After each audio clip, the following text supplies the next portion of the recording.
How to sync your missing chat history on Facebook Messenger.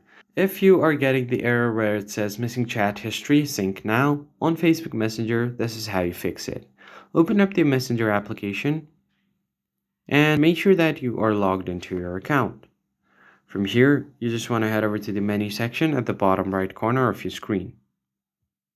Once you get here, you'll find your profile icon, and right below that, you'll find settings. Head over there.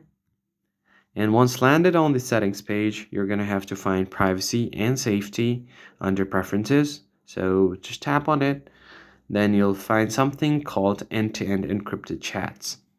So basically what happens is if you're trying to use Messenger on other devices, you're going to have to sync your chats, and that is only possible if you turn on the end-to-end encrypted chats and secure storage. So tap on it to open it up.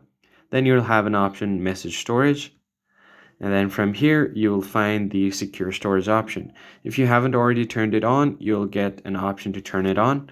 Just turn the secure storage on and then create a PIN for your chat history to sync. And you're going to have to enter that PIN on other devices to sync your chat history. After that is done, go back and head over to Safe Website Browsing. Then make sure that the Safe Website Browsing is turned on. And then after doing that, just give your phone a quick restart and then you should be good to go. I hope this tutorial was helpful to you guys, and I'll catch you on the next one.